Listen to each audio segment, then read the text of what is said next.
Welcome back our channel Bhavani happy family. అందరు ఎలా ఉన్నారండి? అందరూ బాగుండాలి, అందులో నేను ఉండాలి. సో ఈరోజు వీడియో ఏంటంటే కనుక మనకి అసలు రిపబ్లిక్ డే అంటే ఏమిటి, రిపబ్లిక్ డే మనకి ఎప్పుడు వచ్చింది, ఎందుకు వచ్చింది, సో అసలు రిపబ్లిక్ డే అంటే ఏంటండి, సో గణతంత్ర దినోత్సవం కదా. సో ఇంకా డీప్గా వీడియోకి వెళ్ళబోయే ముందు ఇంకా మన ఛానల్ ఎవరైనా సబ్స్క్రైబ్ చేసుకోకపోతే వెంటనే సబ్స్క్రైబ్ చేసుకోండి. పక్కనే బెల్ ఐకాన్ ఉంటుంది, దాన్ని ప్రెస్ చేస్తేనే అలాగే నోటిఫికేషన్ ఇస్తేనే నేను ఏ వీడియో పెట్టినా మీ వరకు చేరుతుంది. నేను వాల్యుబుల్ విషయాలు చెప్పడానికే ట్రై చేస్తాను. So please subscribe our channel Bhavani happy family. So అసలు గణతంత్ర దినోత్సవం రిపబ్లిక్ డే అంటే ఏమిటి? మనకి తెలిసిందల్లా రిపబ్లిక్ డే అంటే స్కూల్లో జెండా ఫ్లాగ్ హోస్టింగ్ చేస్తారు. ఈ మధ్యన స్కూల్స్ కూడా ఆ రోజు హాలిడే చేయడం జరుగుతుంది. సో ఫ్లాగ్ హోస్టింగ్ చేస్తారు, మనకి అవన్నీ మాత్రం సో అట్లా నేషనల్ యాంథమ్ అవన్నీ పాడుకుని చక్కగా స్వీట్స్ చాక్లెట్స్ ఏదో ఒకటి పిల్లలకి డిస్ట్రిబ్యూట్ చేసి పిల్లలకి పంచిపెట్టి చక్కగా ఇంకా సల్యూట్ చేసి సో అలా ఊరుకుంటాం. అసలు ఈ రిపబ్లిక్ డే అంటే ఏమిటి, ఈ గణతంత్ర దినోత్సవం అంటే ఏమిటి, రిపబ్లిక్ అంటే దానికి అర్థం ఏంటో మీకు తెలుసా? రిపబ్లిక్ అంటే మనం స్వతంత్రంగా పాలించుకోవడం. సో మనకు మనం స్వతంత్రంగా పాలించుకోవడమే ఈ రిపబ్లిక్ డే అనే దానికి అర్థం, రిపబ్లిక్ అన్న దానికి అర్థం అనమాట. సో అసలు మనకి ఈ హక్కులు ఈ చట్టాలు ఎక్కడి నుంచి వచ్చినాయి అంటారు? ఇప్పుడు ఏ ఆస్తి చట్టమైనా లేకపోతే విద్య చట్టమైనా లేకపోతే రిజర్వేషన్స్ గురించి అయినా ఏదైనా మనకి ఈ హక్కులు, నాకు ఈ చట్టం ఉంది, నాకు ఈ హక్కు ఉంది, నాకు ఓటు హక్కు ఉంది, లేకపోతే నేను స్వతంత్రంగా నేను పౌరుణ్ణి, నేను పౌరురాలిని, నేను ఒకళ్ళు ఎంచుకునే అర్హత నాకు ఉంది, ఈ హక్కులు ఇవన్నీ మనకి ఎక్కడి నుంచి వచ్చినాయి అంటారు? ఏమైనా ఐడియా ఉందా? సో ఎక్కడి నుంచి వచ్చినాయి అంటే మన ఇండియన్ కాన్స్టిట్యూషన్. సో మన ఇండియన్ కాన్స్టిట్యూషన్ నుంచి వచ్చింది, అంటే మన భారత రాజ్యాంగం నుంచి వచ్చిందనమాట. సో భారత రాజ్యాంగం అనేది సో భారత రాజ్యాంగం నుంచి మనకి వచ్చిన ఒక అద్భుతమైన వరం, గిఫ్ట్ ఏదైనా ఉంది అంటే కనుక మనల్ని మనం పరిపాలించుకోవడం, మనల్ని మనం రూల్ చేసుకునే అంత శక్తి, సామ్రాజ్యత సో అన్నీ కూడా మనకి ఇచ్చింది ఎవరు? ఈ మన కాన్స్టిట్యూషన్, మన ఇండియన్ కాన్స్టిట్యూషన్ అనమాట. సో దీని గురించి కొంచెం డీప్గా మనం లెస్ డిస్కస్ చేసుకుందాం. సో మనకి భారత రాజ్యాంగం ఇప్పుడు మనకి అందరికీ తెలిసిందే, 1947 ఆగస్టు 15 మనకి స్వతంత్రం వచ్చింది. సో స్వతంత్రం వచ్చింది మనకి, ఓకే స్వతంత్రం వచ్చింది. బట్ మనం అంటే రిపబ్లిక్గా అంటే మనమే ఇంకొక వ్యక్తిని మనల్ని పాలించడానికి, ఇంకొక వ్యక్తిని ఎన్నుకోవడానికైనా, మనకైనా చట్టాలు ఉండటానికైనా, మనకైనా దేనికైనా ఉండటానికైనా మన భారత రాజ్యాంగం ఎప్పుడు అమల్లోకి వచ్చిందండి? 1950 జనవరి 26. సో 1950 జనవరి 26. సో ఆ రోజైతే మనకి మన భారత రాజ్యాంగం అమల్లోకి రావడం జరిగిందనమాట. సో భారత గడ్డపై పుట్టినందుకు మనం ఎంతో అదృష్టం చేసుకున్నాం. మనం ఎంతో ఎంతో ఎంతో లక్కీ ఉంటేనే కనుక ఈ భారతదేశంలో మనం పుట్టి అంత అర్హత మనకి లేదనమాట. సో అదే చెప్పుకోవాలి ఇక్కడ. సో అంత అర్హత మనకి లేదు. ఇప్పుడు 1947లో మనకి స్వతంత్రం వచ్చినా మన బ్రిటిష్ పాలించేవాళ్ళు కదా. సో అంతకుముందు బ్రిటిష్ వాళ్ళు పాలించేటప్పుడు వాళ్ళు ఏదైతే కొన్ని చట్టాలు ఇవన్నీ తీసుకొచ్చారో వాటినే మనం ఫాలో అవడం జరిగింది, వాటినే మనం పాటించడం ఇవన్నీ సో జరిగిందనమాట.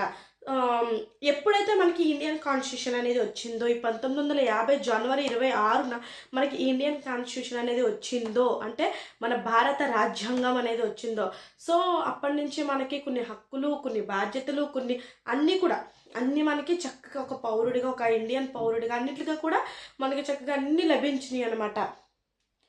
సో మనము మన హక్కుల గురించి మాట్లాడడానికైనా, మనం గొంతెత్తి మాట్లాడడానికైనా, మన స్వేచ్ఛ గురించి మనం మాట్లాడడానికైనా, చెప్పినట్లుగా మన ఆస్తి గురించి అయినా, మన మతం అంటే ఎవరికి నచ్చిన మతం వాళ్ళకి తీసుకోవచ్చు. అంటే మన భారతదేశంలో అనేక మతాలు ఉన్నాయి అని మీకు కూడా తెలుసు, అనేక మతాలు ఉన్నాయి. మనం ఏ భేదాలు లేకుండా ఒక అన్నదమ్ముల్లాగా, ఒక అక్క చెల్లిలాగా కలిసి ఉండటానికి కూడా ప్రధాన కారణం ఏదంటే మన ఈ భారత రాజ్యాంగం అనమాట. సో మన ఈ భారత రాజ్యాంగం అంటే మన ఇండియన్ కాన్స్టిట్యూషన్ అమలు అయిన రోజే సో ఇది అనమాట మన ఇండియన్ కాన్స్టిట్యూషన్ ఈ మన భారత రాజ్యాంగం అమలైన రోజునే మనం ఈ రిపబ్లిక్ డే అనేది జరుపుకుంటాం అనమాట. సో గణతంత్ర దినోత్సవం అనేది అందుకు మనం జరుపుకోవడానికి ఒక కారణం, ఒక రీజన్ కాదు, సారీ, కారణం అనమాట. సో మన భారత రాజ్యాంగం అమల్లోకి వచ్చిన రోజు కాబట్టి మన గణతంత్ర దినోత్సవం మనం జరుపుకుంటున్నాం.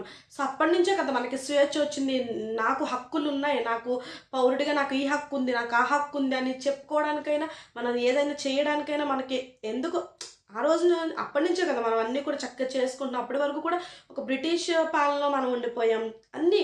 ఇంకా తర్వాత మనకు స్వతంత్రం 40 ఏళ్ళు స్వతంత్రం, 1940 ఏళ్ళు స్వతంత్రం వచ్చినా వాళ్ళు కొన్ని వదిలేసినవి మనం చేసుకున్నాం తప్ప, మనకి ఇది ప్రత్యేకించి వచ్చింది మటుకి 1950 జనవరి 26న మనకి భారత రాజ్యాంగం అమల్లోకి వచ్చింది. కాబట్టే మనకి అన్ని హక్కులు, అన్ని చట్టాలు అన్నీ కూడా మనము స్వతంత్రంగా మనం చేసుకోవడానికి మనకి ఇదొక కారణం అనమాట. సో ఫస్ట్న మన సర్వసత్తాక సామ్యవాద లౌకిక ప్రజాస్వామ్య గణతంత్ర రాజ్యం. సో ఇది మనకి డాక్టర్ రాజేంద్ర ప్రసాద్ గారు అధ్యక్షుడిగా రాజ్యాంగ పరిషత్ ఏర్పడింది అనమాట మనకి. తర్వాత వచ్చేసి 1947 ఆగస్ట్ 29న మనకి ఈ రాజేంద్ర ప్రసాద్ గారు, డాక్టర్ రాజేంద్ర ప్రసాద్ గారితో మన అధ్యక్షుడిగా ఈ రాజ్యాంగ పరిషత్ అనేది మనకి ఏర్పడింది. సో దానికి మన డాక్టర్ బిఆర్ అంబేద్కర్ గారు కమిటీ చైర్మన్. దేనికి? రాజ్యాంగ ముసాయిదా కమిటీ కూడా మనకి ఏర్పడింది. సో రాజ్యాంగ ముసాయిదా కమిటీకి మన డాక్టర్ బిఆర్ అంబేద్కర్ గారు చైర్మన్గా వ్యవహరించారనమాట. సో మనకి ప్రధాన కారణం డాక్టర్ బిఆర్ అంబేద్కర్ గారు. సో మన భారత రాజ్యాంగాన్ని లిఖించింది ఆయనని మనం చెప్పుకుంటాం కాబట్టి, సో దీనికి ఇంకా చాలామంది మన మొత్తం మనకి స్వతంత్రం రావడానికి మన నాయకులు వీళ్ళందరూ ఎంతమంది అయితే ఉన్నారో, లీడర్స్ మనకందరూ కూడా, వాళ్ళందరూ కూడా డాక్టర్ అంబేద్కర్ గారు వీళ్ళందరూ కూడా కొన్ని దేశాలు తిరిగి ఎంతో చర్చించి ఎంతో అన్నీ చేసి మనకి భారత రాజ్యాంగాన్ని అంటే ఒక్కొక్క దేశం తిరిగి అక్కడ ఉన్న మంచి, సో అక్కడ ఏది మంచి ఉంది అంటే ప్రజలు సంతోషంగా ఉండడానికి, ప్రజలు మనది అని స్వేచ్ఛగా భావించడానికి గట్రా ఏ అయితే మనకి అనుకూలంగా అలాగే మనకు దేశానికి ఏది మంచిదో, సో దేశానికి ఏది మంచిగా ఉపయోగపడుతుందో రేపొద్దున భారత మొత్తం అందరూ పౌరులు అందరూ కూడా రావాలి కదండి. సో దేనికైతే మన ఏర్పడుతుంది, దేనికి బాగుంటుంది, ఇవన్నీ కూడా కొన్ని పాయింట్స్ అంటే అలా దేశాలు తిరిగి వాళ్ళన్నీ కనుక్కుని వాళ్ళ బుర్ర తెలివి ఎంతో ఉపయోగించి మనకి లిఖించినది ఈ భారత రాజ్యాంగం కాబట్టి, సో అలా మనకి మన భారత రాజ్యాంగం లిఖించారు. ఇది మన భారత రాజ్యాంగం రాయడానికి వాళ్ళకి ఎన్ని సంవత్సరాలు పట్టిందంటేనండి 2 సంవత్సరాల 11 నెలల 18 రోజులైతే సమయం పట్టిందనమాట. సో తర్వాత 2 సంవత్సరాలు 11 నెలలు 18 రోజులైతే మనకి ఇది పట్టడం జరిగింది. తరువాత మనకి 1949 నవంబర్ 26న రాజ్యాంగ పరిషత్ ఆమోదన ముద్ర వేసిందనమాట దీనికి. సో మన 1949 నవంబర్ 26న మన రాజ్యాంగ పరిషత్ దీనికి ఆమోద ముద్ర వేయడం జరిగింది. వీళ్ళు రాశారు, అంతా బాగానే ఉంది, తనకి మరి ఆమోద ముద్ర ఉంటేనే కదండి మనకి బయటికి రావడానికి అది. సో ఆమోద ముద్ర వేయడం జరిగింది కాబట్టి సో మనకి 1950 జనవరి 26న మనకి భారత రాజ్యాంగం మన ఇండియన్ కాన్స్టిట్యూషన్ అనేది మనకి అమల్లోకి వచ్చింది కాబట్టి మనం ఈ గణతంత్ర దినోత్సవం అనేది జరుపుకుంటాం అనమాట. సో అయితే చూసారు కదండి, రిపబ్లిక్ డే అంటే గణతంత్ర దినోత్సవానికి మనం గణతంత్ర దినోత్సవం జరుపుకోవడానికి కారణం ఏంటి, అసలు ఈ గణతంత్ర దినోత్సవం అంటే ఏమిటో తెలుసుకున్నారు కదండి. సో క్లారిటీగా చెప్పానని అనుకుంటున్నాను. సో అందరికీ కూడా once again happy republic day అండి, గణతంత్ర దినోత్సవ శుభాకాంక్షలు. సో మనం ఇంత హక్కులు, మనకి ఈ హక్కు ఉంది ఆ హక్కు ఉంది అనేసి మనం అన్నీ మనకి ఇదవ్వడానికి, అలాగే మనకి ఏదైనా మనం నోరెత్తి సో ఐఆమ్ ఇండియన్ అన్నట్టుగా మనం నోరెత్తి మనం చెప్పడానికి మన హక్కులు కల్పించిందే మన ఈ భారత రాజ్యాంగం కాబట్టి, సో దానికి మనం ఎప్పుడూ కూడా ఇదిగానే ఉండాలి, వంగి ఉండాలి అనమాట. సో అందరికీ కూడా once again happy republic day. So అందరూ కూడా గౌరవిద్దాం, మన ఇండియన్ కాన్స్టిట్యూషన్ని గౌరవించి, మన భారత రాజ్యాంగాన్ని గౌరవించి మనం అన్నీ కూడా మనం నడుచుకుంటానికి చూద్దాం.